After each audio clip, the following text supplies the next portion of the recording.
It is I, Donald Reagan, the uncommon voice for the common man, coming to you today live from Shadyside, Ohio, home of the 6th Congressional District Congressman and Democrat, Big City Charlie Wilson, whom I hope gets his ass kicked in the November elections by the conservative Republican Bill Johnson. But I do not want you to get Charlie Wilson, my congressman, confused with the Charlie Wilson I will address shortly. Now, my comments today are directed right at Republican National Committee Chairman Micheal the Man of Steel. I have 4 words for you, sir, and that's shut the hell up.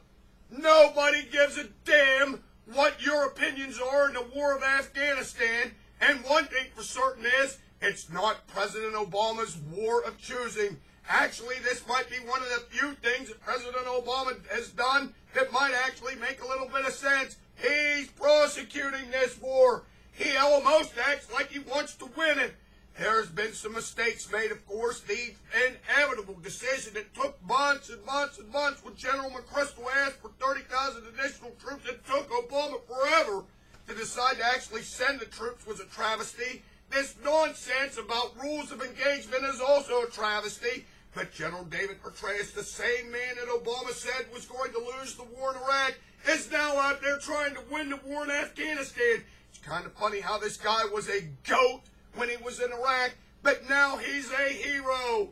And those are a few of the problems with the war in Afghanistan. But putting Petraeus there might actually have been a smart thing to do because he's changed those rules of engagement and he might actually win the damn thing. But one thing for sure is after the attacks of 9/11, George Bush rightly sent the troops to Afghanistan to put an end to this nonsense, and it was people in the Democrats that were bitching at him not to do it that would get involved in a Soviet-style quagmire. Well, I tell you what, it turns out that's not exactly altogether true. We kicked the living hell out of Al-Qaeda and the Taliban and sent them packing. Now they're becoming resurgence again, and we're going to kick your asses a second time. That is, if General Petraeus has anything to say about it. So, Micheal Steele, you just need to shut the hell up.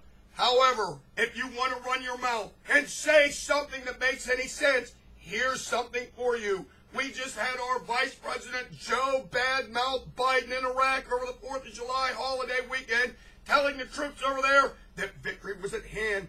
Let me explain something to you. If it wasn't for the greatest president in the last 10 years, George W. Bush, there would be no victory in Iraq.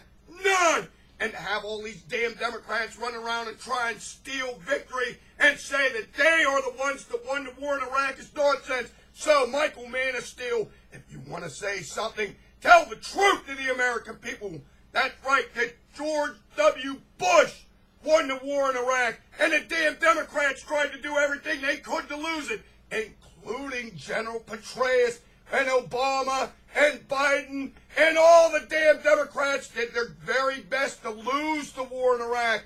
But despite that, my president, George W. Bush, stood tall and won the war in Iraq, and it was rough. I remember sitting there listening to all the left-wing wackos pick on this man and pick him apart for the war in Iraq, especially after they all told him to go in and do something about Saddam Hussein. They're all a bunch of damn hypocrites. That's right.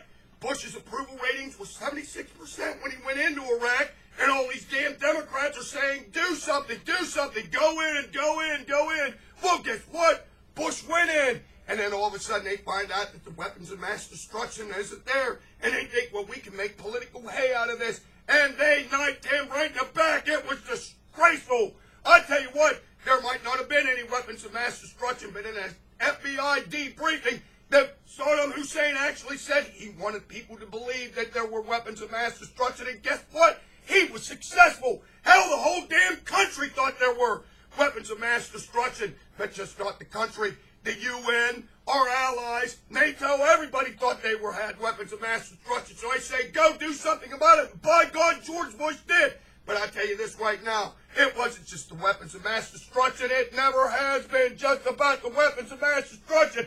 It was getting rid of a tyrant, a man that was committing genocide on his own people. And let me explain something to you while we're on that subject. When he was using genocide, or committing genocide on his own people, guess what he used? weapons of mass destruction. Do you know how many thousands and thousands of Kurds were gassed out of existence by Saddam Hussein? So George Bush did the right thing then. He did the right thing now.